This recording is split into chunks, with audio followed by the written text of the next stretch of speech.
Pinta, Adriano Esteban para sa St. Joseph. Almajeda sa gigit, Castro Vegaso and Eliani para naman sa panic ng Olivares.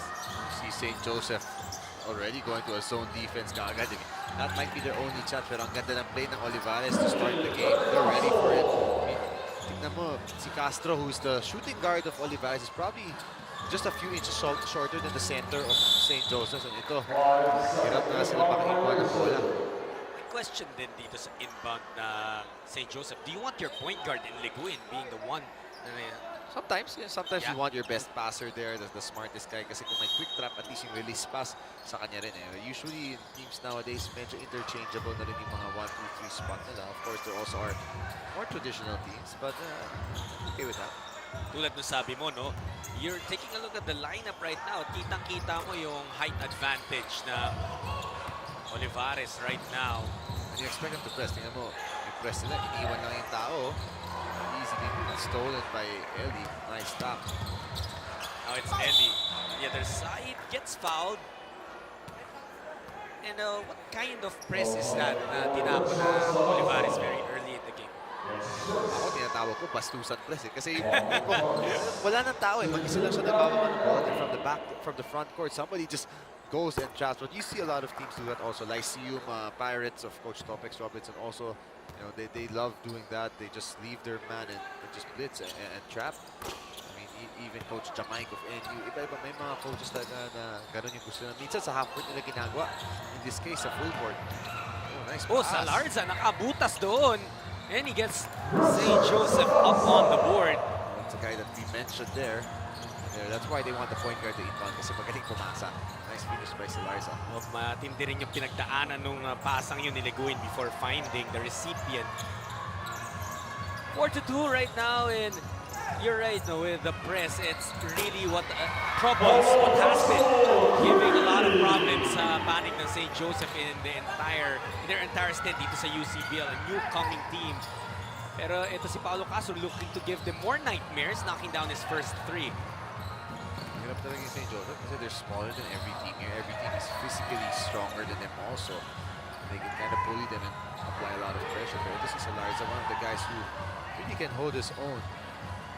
Are there specific weapons that a team needs para makapagbasag ng press? Yeah, you need a smart point guard, a guard who can really bring down the ball, who can stay under control, guys who can pass. Kasi minsan sa press talaga, pag nakikita mo takot yung isang tao magbaba ng bola, the defenders and the defense know it. The more they're gonna put pressure on you, right? You know, some guys, kala mo, galing mag-dribble, pero pag may press, ayun na. That's right. UCBL 2018 season is supported by Maxell Power Tools.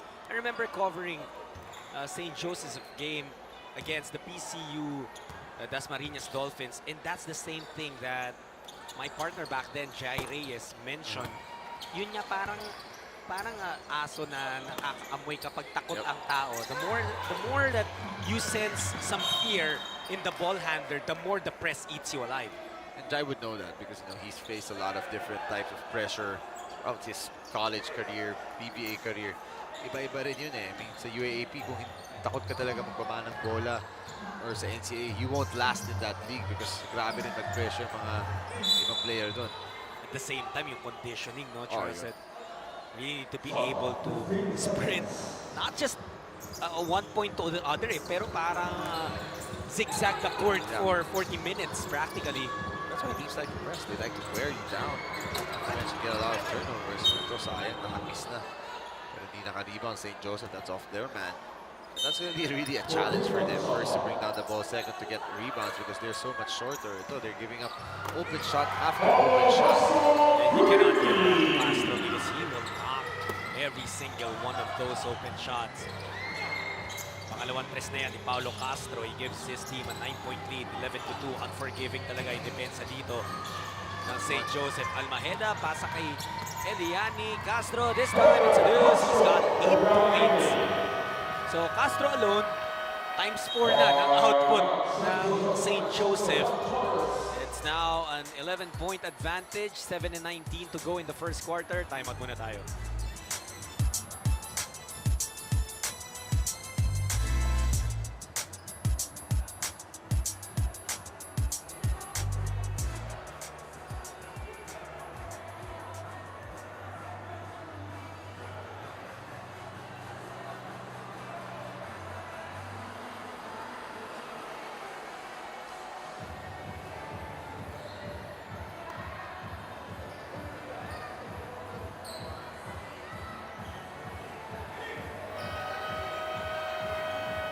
nagbabalik po tayo dito sa UCBL 2018 and Olivares College versus St. Joseph College Bulacan inyong natutunghayan na laro ngayon dito.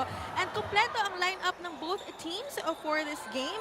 Kaya naman asahan natin na talagang mamamaximize yung kanilang mga pambatong players for this game. And aside from that, St. Joseph College Bulacan, wala silang takot na harapin yung Olivares today dahil they know na win or lose, importante ay may matutunan sila sa larong ito. Back to you, Jot and Charles. Thank you, Nikki. You know, staying away from sugarcoating what this really is para sa St. Joseph.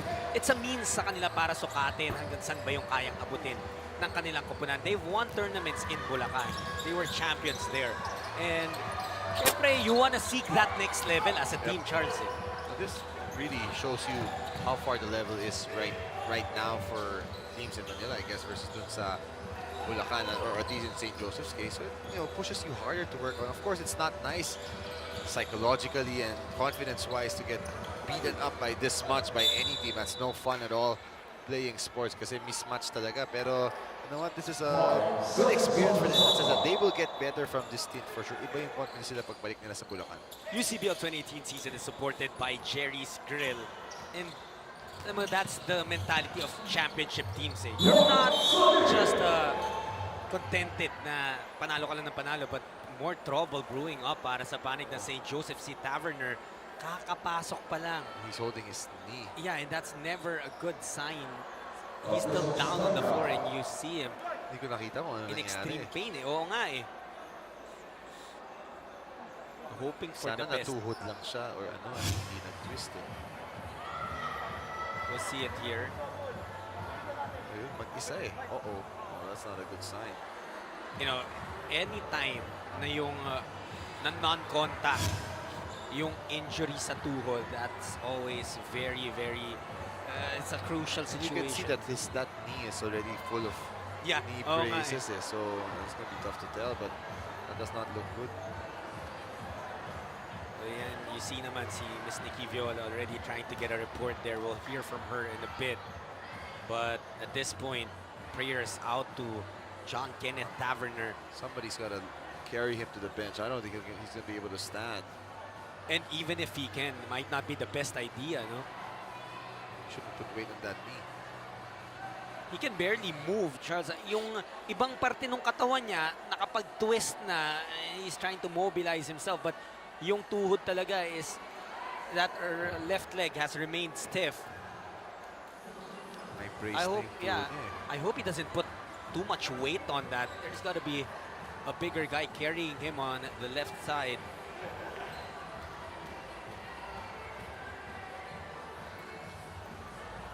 Eh, kaka-highlight pa nga lang natin to as one of the guys that really may need to step it up para sa kanyang koponan.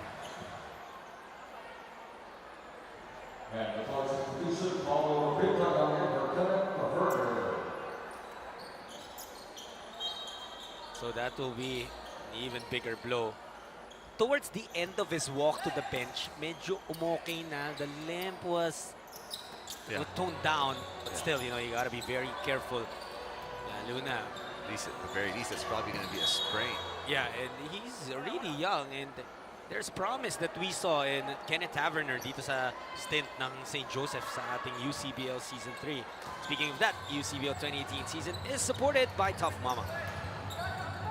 Balik ang bola sa Olivares Sea Lions. Eliani, pasa kay Pegaso na agaw ni Esteban. Forward pass papunta kay Salarza. Looking for options here. Salarza mula sa labas. Way short sa kanyang tres. Castro, speedy to their side. Super scorer. Paulo Castro now with 10. One thing I like from Olivares College is that they're not taking this lightly. They know they're going to beat the St. Joseph's team. But, they treat it the same way. Kasi minsan, what they say, you play down to the level of your competition. That hasn't been the case here. They've been playing hard. They've been pressing. Though sometimes you wonder up to what extent you're going to be pressing and putting a beat down on this team. Absolutely. May balita na tayo dito kay Kenneth Taverner and Nikki has it. Good year, Nikki. Yes, Jot and Charles, kung matatandaan natin, yung game 1 ng kanilang team against Diliman ay nagkaroon ng fracture sa left knee.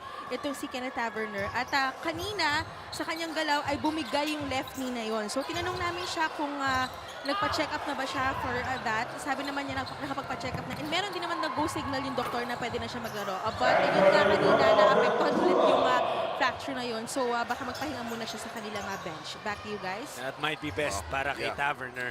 If he has a fracture from since game 1 pa lang, that's kind of soon for him to be playing. I mean, maybe it's a small little fracture, pero kahit na, when you use that word, that's scary. So hopefully, he didn't make it that much worse.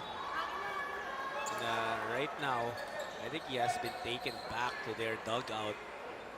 I don't see him on the bench at this point. And I'm just hoping They should bring him to the hospital right away. Yeah, that's right.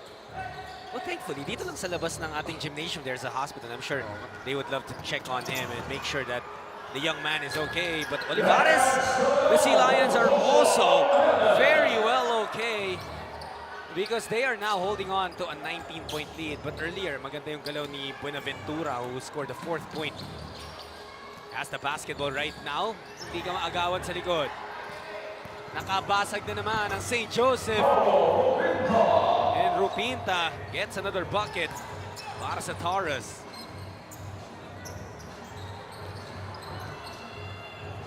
Four and 10 remaining sa ating first quarter. De Leon may hawak ngayon. Punta sila sa kanan. They've been looking for Eliani, no? And Picasso ngayon na nakatanggap. I'm not sure if that was really intended for him. Pero kukunin pa rin ang Olivares in 2 points. So grabe, pretty impressive Olivares. Better passing here from St. Joseph. Picture perfect press break except for that layup. Sayang. Natawid na rin nila sana. Oh, nice steal here. Matropinta on the second try. Actually, third na yun, but he was still able to get 2 points. 4 na yan para kay Rupinta. Charles, minsan, you look at this, pinipressure pa rin a mismatch opponent. And others would say, oh, no mercy naman to. But then, that's also a sign of respect to the opponent. Minsan rin kasi may disgrasya. And, you know, for you have to play the same way. You have standards to set. That's how you're doing. You just erased him. But, you know, your guys, si Coach Mike rotates everybody very balanced. So, may minutes ka, you make the most out of it. UCBL 2018 season is supported by Happy Toothpaste. Still, the Olivares Sea Lions nag-extend na kanilang depensa sa backcourt. Nakaagaw na naman si Picasso and he goes all the way from the lane.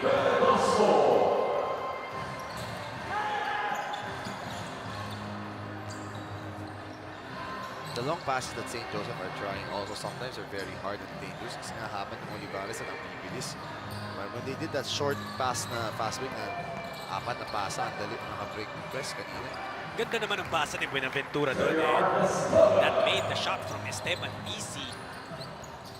10 points for St. Joseph pero 23 na para sa Olivares. However, the Sea Lions turned the ball over there. Mabilis yung ikutan ng tao ng Olivares ngayon. Coach Mike Sagigit has a lot of weapons. And with this pressing defense that they're showing right now, medyo kailangan niya rin talaga mag-shuffle, no, to keep everyone, to make sure they have fresh legs all the time on the court. Oo, kasi go hard talaga sila. Pero ang lalim din kasi ng team niya. Everybody can play. Kahit sa third shift niya mamaya, lahat dun nakaka-contribute pa rin at this level eh. We haven't even seen Chris Lalata, who has been spectacular para sa Sea Lions. Hasn't removed his warmer on that Olivares bench. Leguin, bibitaw ng tres, will not get the bounce. Rupinta, he has been crashing the offensive glass since earlier. Itis lang si Bernal sa kanyang tres.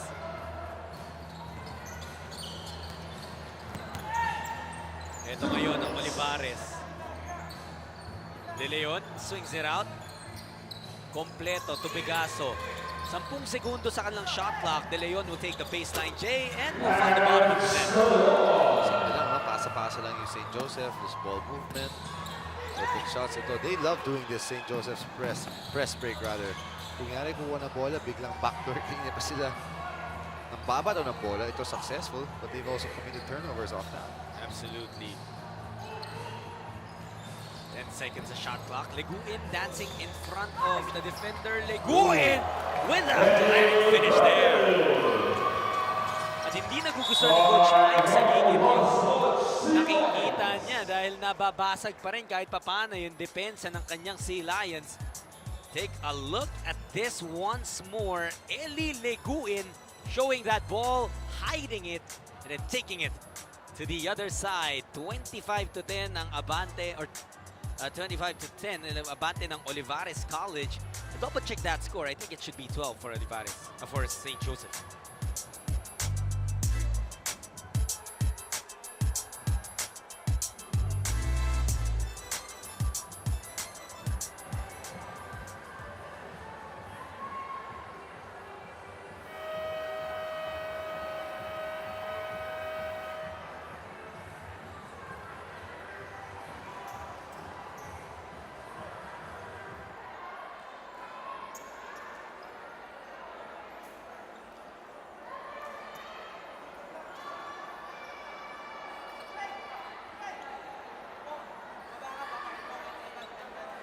So we got clarification already. 12 na nga ang St. Joseph. Olivares as 25. Ano yung gustong i-address ngayon, Charles, ni Coach Mike? Why did he call that timeout? Well, just little details, probably just the little mistakes that they make, and there haven't been many mistakes. Pero, wala, as a coach, sometimes you just want to remind you guys, although tingin ko mandatory timeout rin yun eh. Kaya, yun rin. Well, now they get a stop. Olivares. Kaka-turn over na napagat na for some reason. Geronimo, nakuha yung bola sa ilalim, and all he had to do was go up and score that basketball.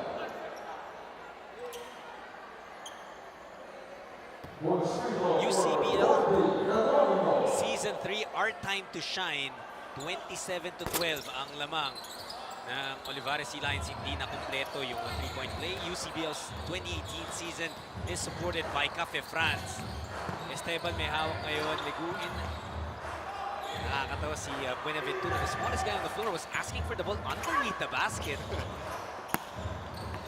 Ito na talaga yung position this basketball, Charlie. Kasi Buenaventura, shoot siya ng assist pa. And if you're Coach Noel Leguin ng St. Joseph, gusto mo lang talaga yung mga players mo on the court. They're putting in as much effort as it's a 50-point blowout. Just We've suffered some of those already. As a 1-point game, di ba? Back shot from Ray, he'll take it. Pero you're right. Just keep competing. Don't give up. Don't look at the score. You know what's gonna happen anyways. Pero just play hard. Try to improve every game. I think yun naman ang goal sa magsali. And at this point, 12-point lead lang para sa Olivares. It's not a game broken wide open yet. And magmimitis pa Olivares on that last second attempt. Score is 27-15 in favor of the Sea Lions. They're looking to impress in front of their home crowd. First quarter in the books. We'll give you the second in just a bit.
And nagbabalik tayo dito sa UCBL Season 3 at kanina tinanong ni Coach Mike ang kanyang team, why are we here? And sumagot yung isa sa kanilang players at sinabi na to win games. Na nagustuhan naman ni Coach Mike, kaya pinaalala niya sa kanyang team na dapat ganito yung kanilang mindset all throughout the season. Veterano man sa UCBL or baguhan ang kanilang makakalaban. Back to you, Jot and Charles. And that was what we were talking about earlier. Respect, not just for the opponent, but for the game, Charles. Yes. And thank you for that report, Nikki. Very important yan for Olivares because right now, it's just a 12-point lead para sa kanila. And they miss on the first one, but Sigwe gets it on the putback. What really hurt etong Olivares, or sorry, ang St. Joseph in the first quarter, yung turnovers. They committed 11 errors, tapos 16 out of the 27 points ng Olivares came from those errors. I think they might end up with more turnovers than field goal makes at the rate this game is going. So obviously easier said than done playing against a team like Olivares. And when you're St. Joseph na, uy, don't turn the ball over. Pero with the way they play defense and the way they press, speaking of turnovers, unforced. Well, ma-highlight talaga doon sa stat sheet no, yung 11 turnovers ng St. Joseph in the first quarter. But Olivares also had 5, and that's also a big number. Good move there. Mula kay Bernal, ginamit yung kanyang katawan and was able to fish for a foul.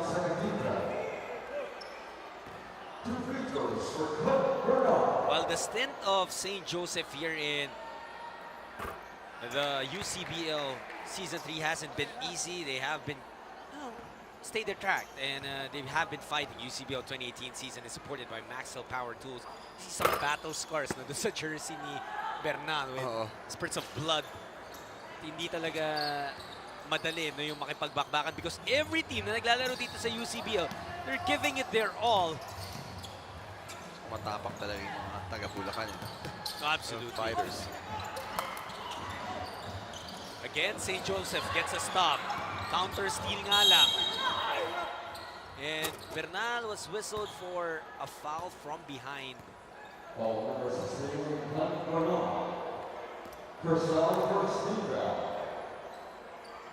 have to give credit din kay Uduba for getting that counter steal. For Olivares, papasok si Teranya. Coach Mike sa gigit, patuloy pa rin yung pag-ikot ng mga manlalaro. Trying to give confidence to his guys na rin. As for Coach Noel Leguin, he has stuck with the guys that have provided for him on the floor para sa kanya. Leguin, Buenaventura, Esteban, Lorzano, and Bernal. Yung Leguin, malamang kapatid yung dalawa. I wouldn't be surprised. Magkapamilya at the very least. Well, he hasn't rested Leguin yet. You expect him to play very heavy minutes. Uduba along the baseline, jumper no good. Foul. Good call. The bigs of St. Joseph are obviously undersized. Pati siguro sa katawanan, medyo lamang pa yung Olivares Sea Lions in terms of build. Pero like you said, lumalaban and they are getting some opportunities with not just defensive rebounds, pati offensive nakakuha din. Lorzano there with the attack. Coach Mike hindi yan nag-full court press that time. Nag-man-to-man na lang siya, half court. Agad-agad nakashoot ng St. Joseph. De Leon. Bigay kay Teranya. Thought about it. Looking for options. A bit messy itong opensa ngayon ng Olivares and that allows Leguin to break away for that lay-in. Siyam na lang ang hinahabol ng St. Joseph. Ito medyo nag-relax na yung Olivares not the way they started the game. Parang medyo mas nag-take it easy na sila. Geronimo, cross-court. That's another turnover. Sunod-sunod na mga empty possession ng nakuha ng Olivares. Take a look at this. Leguin playing the passing lane. And that leads to a pristine path to the basket. Ito nagtatapon naman yung bola yung Olivares ng mag-isa. So back-to-back turnovers for them. I think Coach Mike Sagigit has seen enough. Pinasok niya na dito si Chris Lalata, who in the very first game of Olivares against one of the favorites in the CU Scorpions.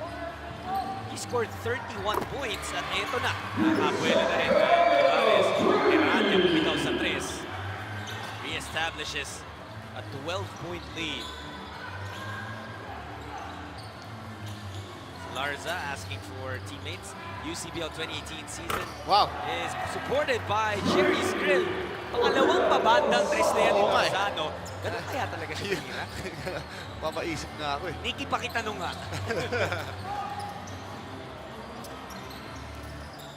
Neranya goes cross-court. Sigue. Iwan kay Lalata. First shot of the game for Chris. It's a miss.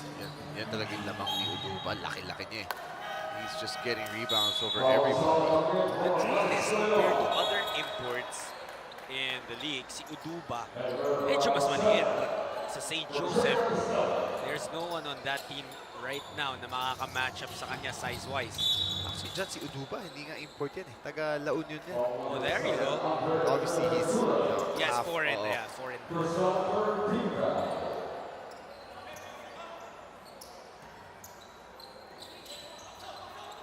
Mula sa kanto, pasok na naman. Isang 3. Those shots have been open all day sa zone ng St. Joseph. They're really packing the paint kasi ang lead talaga nila eh. Banda. Ilaki pala na banda. Nice pass. Sala. Now his name may be Sala, but he hasn't missed from the field yet. 2 for 2. Nakapasok lang na niya. Instant offense. I think si Coach Mike telling the guys to just get back on defense. Huwag na kayo mag-pressure. I don't know if that's just, you know, being nice to St. Joseph or kung ano man. Buenaventura gustong makarating sa ilalim. Bagsak yung isang manlalaro ng St. Joseph away from the play. It was a Larza. A second left. Oh! St. Joseph was bailed out by that foul committed by Lalata. Narinig niyo yung buzzer. Shot clock violation na dapat yun. Pero masyadong manikit si Lalata kay Bernal. That's why the shot clock will reset to 14 seconds. Ooh. Almost lost. Na-save ni Dorzano to Salarza. Looking at the shot clock, trying to orchestrate and execute on offense. Bernal mula sa labas. Uduba with the board. Agad binigay kay Sala. Tumatakbo na naman ng Olivares. Uduba! Oh, he wanted that highlight. He's got a mad hops too. Salarza. Bumanga puts it up. 2 free throws para sa kanya. I was impressed dun sa talon talaga nito ni Uduba, no? Kasi nakatalikod pa sa ring eh. And isang buwelo lang. He got up there, nabitawan lang talaga when he was right there to throw it down. Medyo nanggigil lang ulit, you know? Yeah, alam mong ano eh, nakita niya talaga, uy, chance ko to, dunk ko to. UCBL 2018 season is supported by Tough Mama. Second chance points. That's converted by Salarza.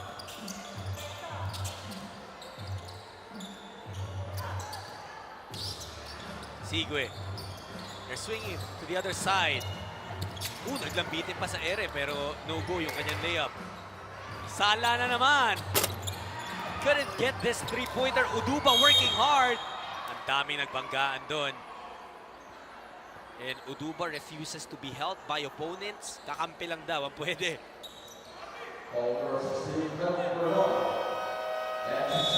This leads now to a timeout on the floor. Take a look at this big rebound from John Lawrence Uduba, who will be fouled. 37-26 ang lamang pa rin ang kanyang Olivares Sea Lions. We'll be back with more of your UCBL.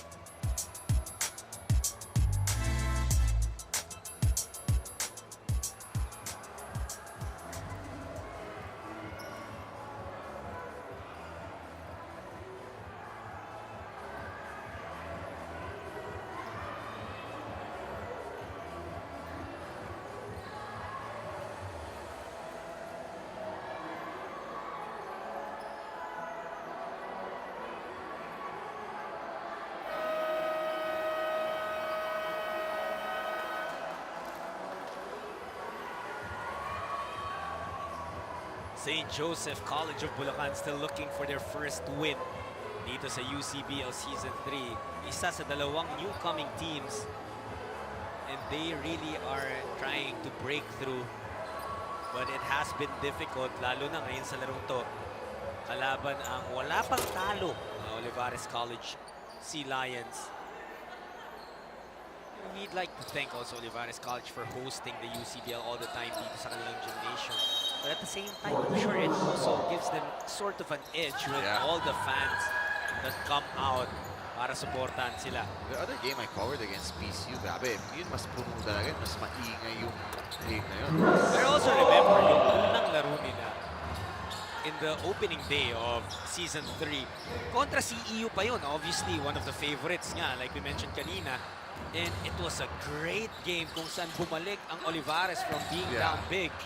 That might be one of their hardest games so far amongst their 4 wins this season. And nung halos, alam mo, talo na sila. Nice steal. Pero saan naglampitin pa, Bernal was fouled there. Ang sinasabi ni Sigoy, kataas lang daw yung kanyang mga kamay.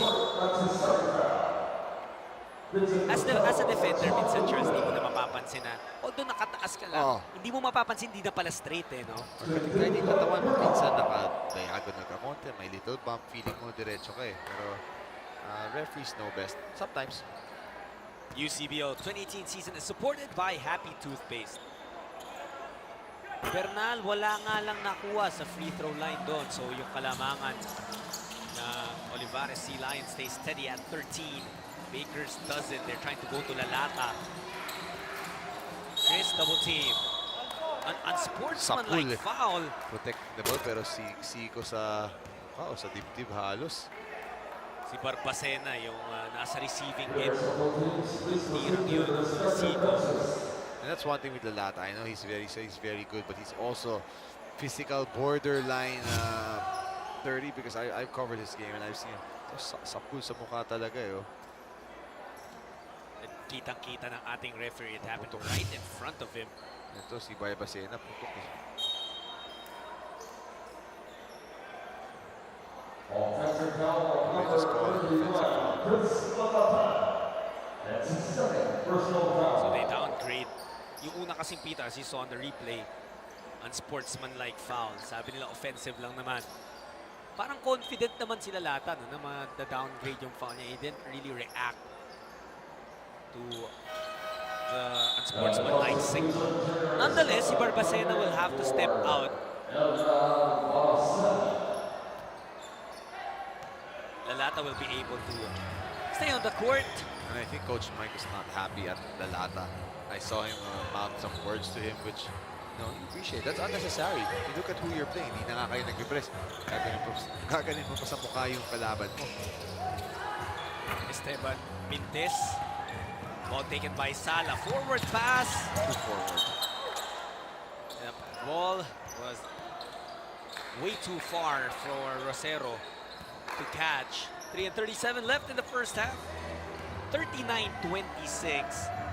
I'm sure, Charles, you've also experienced being on the worst end of beatings, no? As a coach, as a player, perhaps. Mga matitinding tambak. How do you bounce back from those? Because right now, St. Joseph, they're not doing bad. 11-point lead, that's something they can probably overcome. Lalo na kapag may mga ganito silang atake from Salarza. You just try to take the good from every game that you can, as much as I'm sure there are positives in every game. Try to build on those little things. I honestly don't know, because I haven't lost by as much as 50 points in games. Siguro may mga 20, 30. But even those games pa lang, nakaka-deflate na eh. Like minsan, I mean, actually every game you lose, bumababa yung moral mo, and there's always a chance of you just going all the way downhill. So you always have to keep the guys grounded, motivated, and focused. So it's not easy. Again, what is your goal? Your goal from this is to get better every tournament and every game, and fine. Just try to make the most of your performance. And today, I mean, they've had a decent showing, at least in this first half. Absolutely, and Lalata nga lang started to get going here. He had that one-hander that finally put him up on the board for 4 points. points. Ganda ng one-hander niya. Pag-elevate niya, wala na talaga sa St. Joseph challenge sa tira niya. And even dun sa mga mas malalaking teams na nakalaban nila before, dyan talaga sila nahihirapan kay Chris Lalata. The length that the guy has. Also his versatility kasi he's a guy na kayang magbaba ng bola on the floor. Maybe something he can work on is extending his range.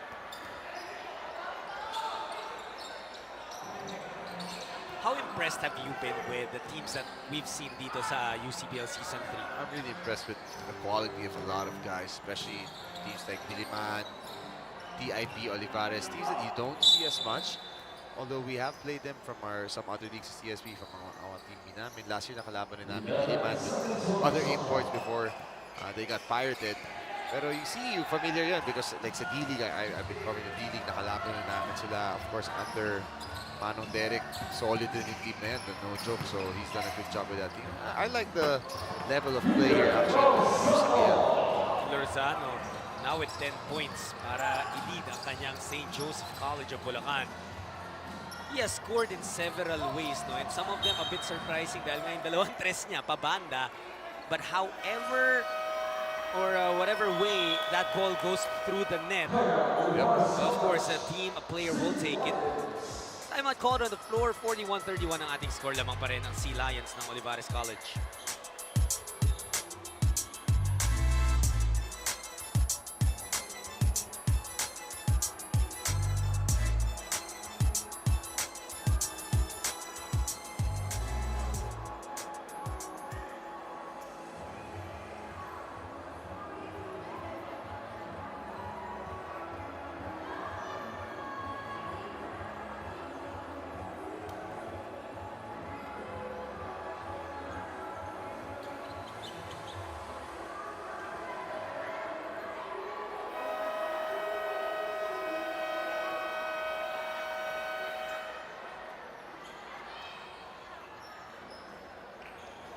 You're still watching the UCBL Season 3 dito pa rin sa Action TV. John Sulit, Charles Chu, and Nikki Viola.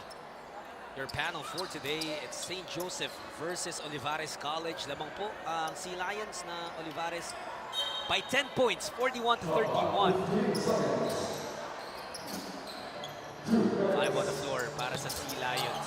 We have Rosero with the basketball. Pinasa kay Sala, Sigwe, Lalata, and completing them is Santos. A second left. Mauubusan ng oras. Hindi napansin ni Sigwe yung shot clock.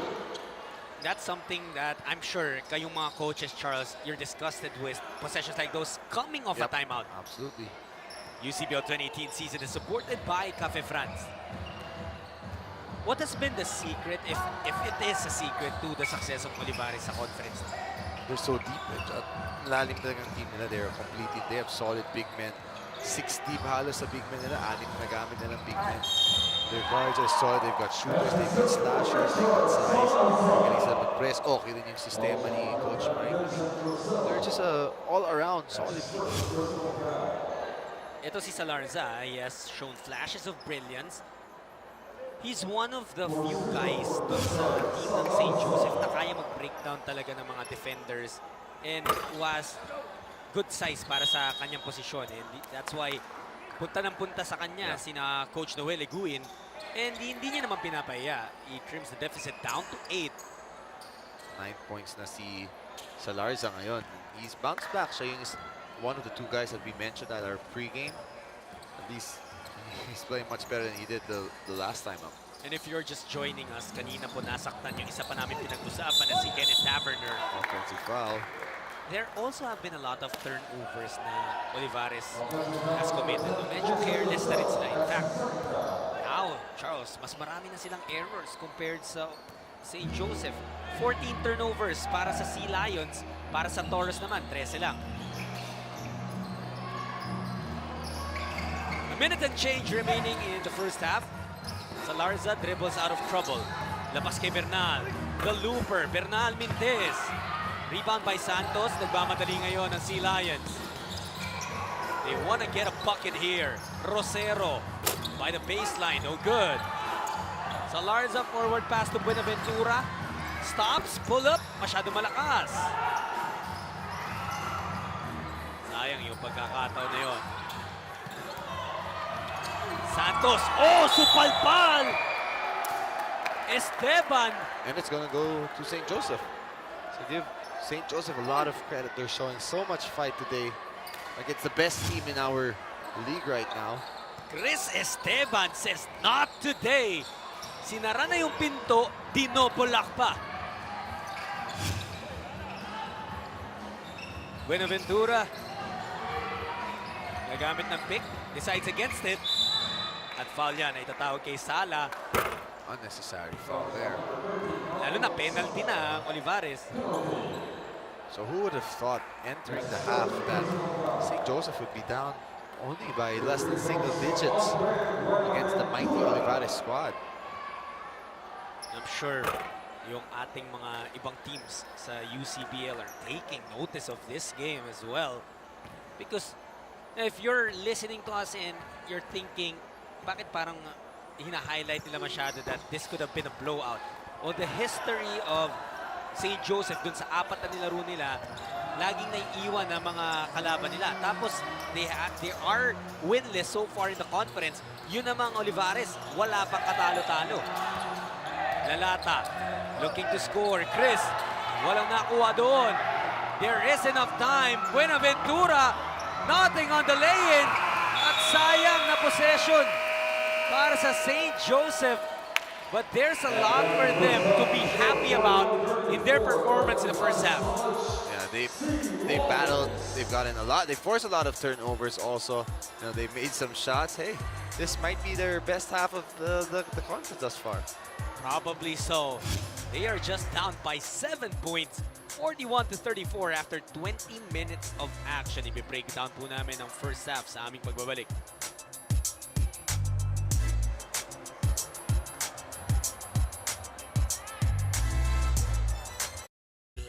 Tapos mga athletic finishes pa. But while si Castro lang yung double digits para sa Olivares, 10 na silang players who have scored for the Sea Lions. At kaya naman, again, yung lalim ng roster ni Coach Mike Sagigit has come into play. But look at this, to start the second half, balik na siya dun sa kanyang mga starters. You know, I think we also have to point out really that Olivares started the game with a full court press. When they were forcing so many turnovers, biglang nung second quarter, half-court man na lang sila. Nawala na rin yung pressure nila eh. Well, Mintes, etong si Esteban to open the third quarter. And right on the inbound, no, bato na naman ang pressure. Etong Olivares, do you expect them to go back to that? I'm not sure, but I expect them to go start much stronger, di ba? Parang nawala ng gigil at some point itong Olivares. Well, now, they show some grit with Pegasus scoring underneath. Na medyo full court ulit ang pick-up. So ito, naiwan si Salarza.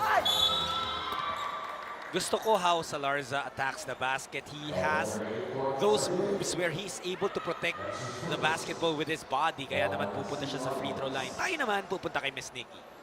Yes, Jot and Charles, kanina nakwento ni Coach Joel sa akin, nung pagpasok doon nila sa dugout, instead of medyo malungkot yung kanyang players, ay nag-cheer daw at natuwa sa kanilang performance for the first half yung buong team. Dahil sabi nga ni Coach Joel, ito daw yung first time na during the first half, hindi talaga sila natambakan ng kanilang kalaban. So they felt na they're doing the right thing and they're executing their gameplay so well.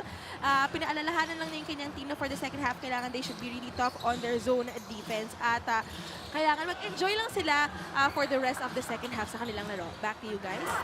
Thanks, Nikki. Well, you know, when you're enjoying being on that court and playing, that's really where you're able to maximize your opportunities. Yep, when you're a team like that, alam mo naman na ikaw yung behado. You have nothing to lose. And then makita mo, uy, lumalaban tayo. Masaya talaga yun. Everybody share the ball. Nakaka-shoot sila. Siyempre, it's ibang-iba yung feeling compared to what they're used to. UCBL 2018 season is supported by Maxell Power Tools. And hindi lang kasi basta sila lumalaban against a team in the UCBL. Nakakapalag sila against the team that hasn't lost, that has dominated the tournament so far. And that's gonna be a turnover. Yung pasa mismo ni Liguin was very difficult. It was parang underhanded scoop na isang kamay lang. So, barely any control dun sa heave na yun. And yun talaga yung difference sa game pag full court pressing Olivares. Ibang-iba. Castro, that's his favorite spot, pero nagbintis ngayon. Leguin tried to fish for a foul.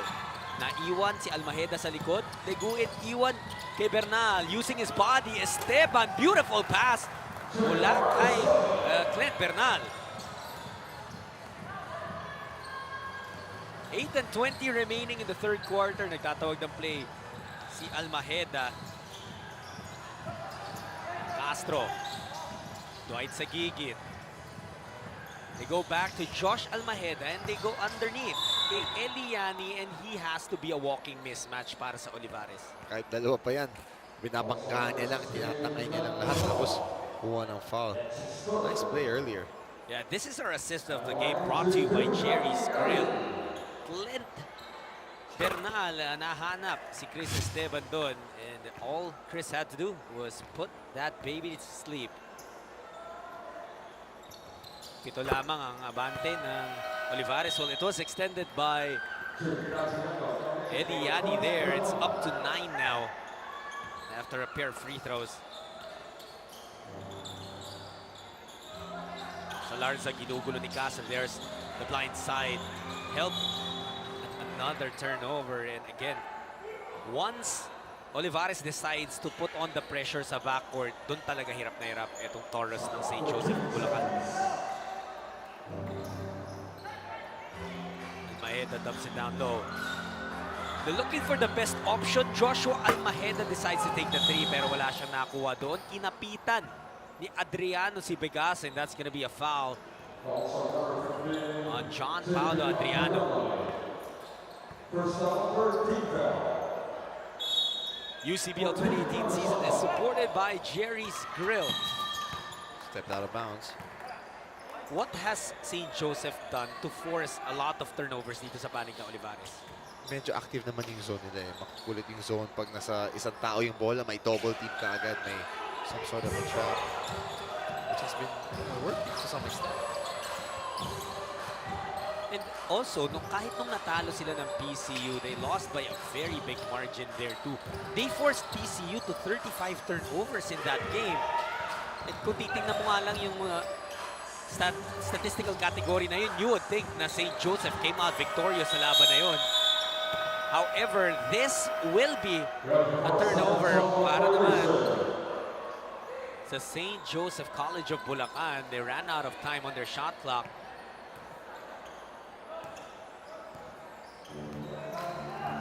Si Joshua Almajeda nagdadala ng bola para sa Olivares. Kanina, bago yung laro to, nakita ko naglalakad-lakad lang around campus eh, no? And it's amazing how these guys can mask their skills. Dahil syempre, before they step on the hard court, they are students first. Wonder if they'll give 2 free throws kay Castro. Yeah, the presence of mind. To throw it up and pag-up step. It's the fourth team foul also on St. Joseph, but it won't be a 2 free throws. Mukhang bago kasi siya tumalon. Uh-oh. Would have been a highlight, pero I like the decision of Eliani there. Sure. Alangan muna yung alangan sa alley-oop. Sige, baba muna ako. Hindi mo kailangan magmadali kasi wala namang papalpal sa'yo dyan eh. Exactly. So back to a double-digit advantage para sa koponan ng ng Olivares. Lozano nasapal doon.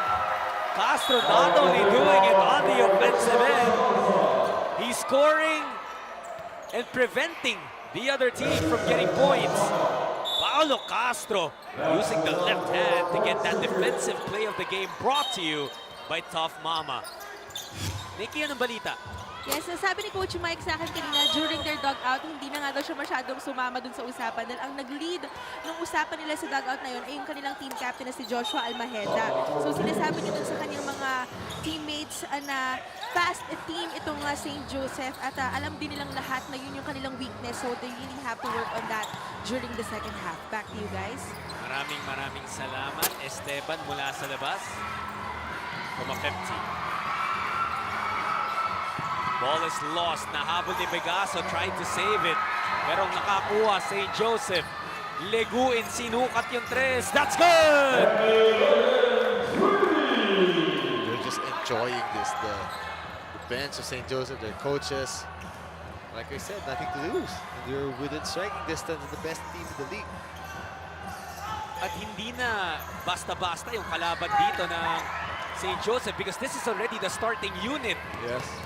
of Olivares. Leguin with a highlight! Going for the glide step. No, ganun talaga eh. Pag nabigyan na ng kumpiyansa yung isang team, ganun ang mangyayari. That's why you cannot take any team lightly. If you have a chance to put a team away, just put them away and leave no doubts. And again, no, yung sinabi mo kanina, yung zone defense talaga ng St. Joseph working wonders. Puntang Olivares kay Eliani, that's gonna be traveling. More turnovers, Charles, para sa panig ng Olivares. Sayang. Minsan kasi I feel yung Olivares, they get a bit too cute and too unselfish. May mga patira na, pero ayaw nila tumira pa. They'll try to make an extra pass. Pero pag seryoso sila, ito, makaka-force ng deflection. 2 seconds for St. Joseph's to cross. There's gonna be no 8 seconds left on the shot clock of St. Joseph. Let's take a look at kung paano nakabalik itong Taurus ng Bulacan. It really has been Eli Legu in that 3-pointer. And look at this! Yung iwas dun sa depensa ni De Leon. But that's a dunk coming from Chris Lalata. As we were showing a highlight ng St. Joseph, nagbigay din ng kanyang highlight. Etong si Lalata, and this is a steal from Castro. He will try to throw it down for himself. Kaso pinapos sa talon. And Castro got a bit too greedy there. Well, walang reaction naman sa Coach Mike. Sige, baba lang. Pero yung mga kaklase yata ni... Let's take a look at this first. Chris Lalata. Ito, sinigurado. Dalawang kamay. Walang duda eh, no?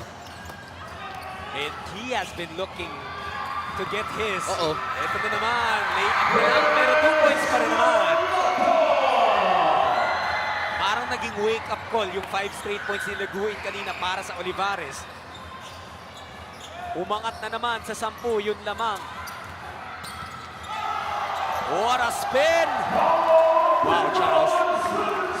Parang yung ibang fans nga ng Olivares nag-cheer pa sa Bulacan. Oo nga, eh. Sa mga sa likuran natin. They have been treated to an incredible ball. Uh-oh. There it is.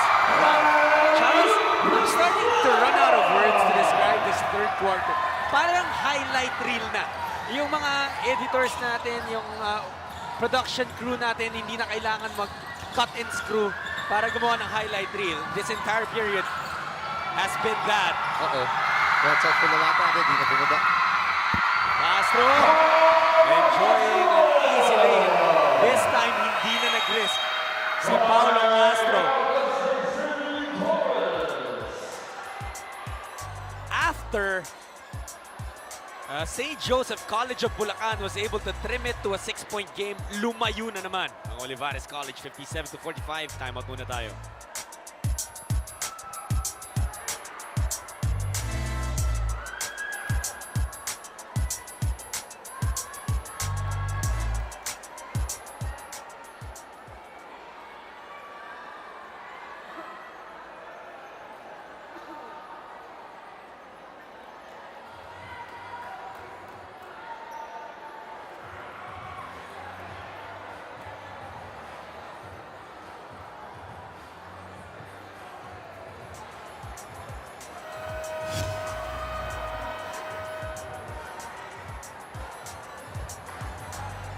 Mars Rupinda scoring that highlight. Pero ang daming sagot. Take a look at this. Alley-oop naman. Tinapos ni Chris Lalata and he has come alive here in the third period. What a sequence of events. Charles. It was fun. That was fun. Entertaining up and down basketball. Not so much fouls. Well, it was entertaining to begin with para sa St. Joseph. Pero nung nakabuelo na, etong si Chris Lalata at ang Olivares Sea Lions, hindi na naging masaya para sa Taurus. Kay Gaso, Yeke De Leon, labas muna sa Guardia, Almaheda. Back to his wingman. Couldn't get the bounce. Lalata, ginugulo na wala sa kanya yung bola, and that is gonna be St. Joseph basketball.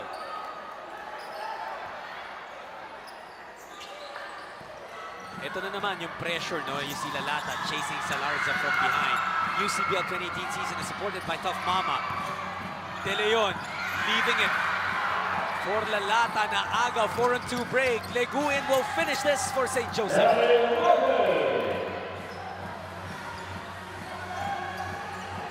Wow. You know, that timeout kanina was a breather that we definitely needed. Yeah. Pero like you said, no, very entertaining yung action dito sa third quarter. Fast-paced, just one shot after the other. Almaheda, munti ka mawala yung dribble. Ayan na, nawala na nga. He recovers though. Gives it to Lalapa. Shot clock Morales. violation. Gonna be a shot clock violation. This time the officials table is very emphatic. Kasi minsan hindi makikita ng referee. Kailangan talaga actually the rules, the officials table, timer will raise that shot clock and they did there. I actually thought initially na Good pa. nakanakaw pa. Hindi Diba? natin marinig yung buzzer kasi Oo, maingay yung crowd. And that is the beauty of college basketball, Charles. Laging merong sumusuporta sa'yo. Uh-oh. UCBL 2018 season is supported by Happy Two-Face as Uluba lights through the sky to get the 2 points.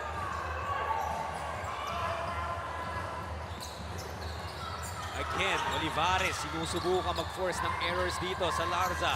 In trouble. Rupinta got fouled. Nabunggo ni Almaheda mula sa likod.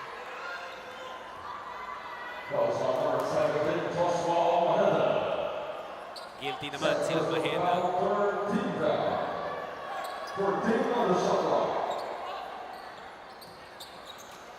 12-point lead para sa Olivares.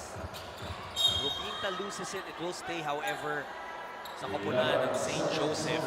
Haba kasi ni Uduba compared sa kanya. Ang laki at ang haba. So, kahit nakatago siya, nakatalikod, abot na abot yung bola, na-deflect palabas.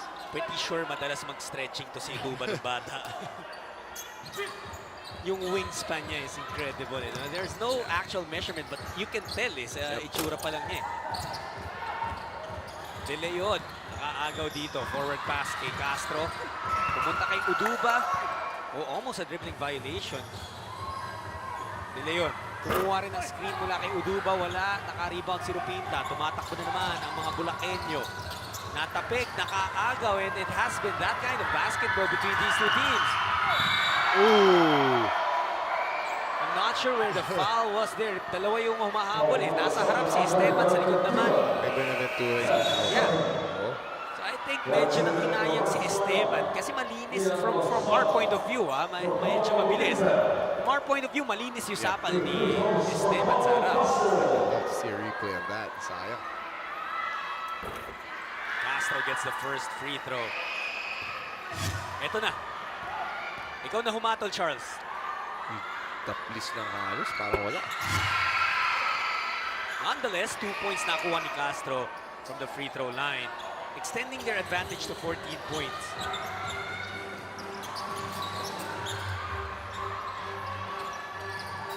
A minute and a half remaining in the third quarter. UCBL 2018 season is supported by Cafe Fran. Foul na naman, itatawag, lalata. Has Olivares been pretty careless in committing useless fouls? Sometimes, yeah. But now, wala man basta sa penalty. But for a team like them, there are some fouls that, yeah, you don't need to commit in this type of game. Buenaventura. You know, well, they haven't very scrappy sa depensa dahil sa pressure nila. Kaya lang masyadong malakas yung pasa doon. May gigil na rin no? I think parang if I can translate the message I'm seeing in the body language of Olivares, may konti na ring frustration na hindi nila completely maiwan itong St. Joseph. That's why they're forcing turnovers. Gigil umagaw, tapos bato lang ng bato to get some fast break layups or pad this lead. Well, we can say that really is a strength for them, pero it hasn't always materialized. Well, that was like a travel. UCBL 2018 season is supported by Brashear Computers. Service is our business. Aliyub sana. Napasa kay Uduba. Kiliguin sumusubok makaagaw, but he was out of bounds. Yung gusto ko no? Kahit na akala mo liit na si Uduba, dalawa-tatlo pa rin ang bumababa para I mean, they're not quitting the St. Joseph team, pero ito, napaganda. Sa gigit, it's a free ball. You can hear the fans, wow, the bilis. students of Olivares College. Nag-iingay, pero pinatahimik. Niliguin.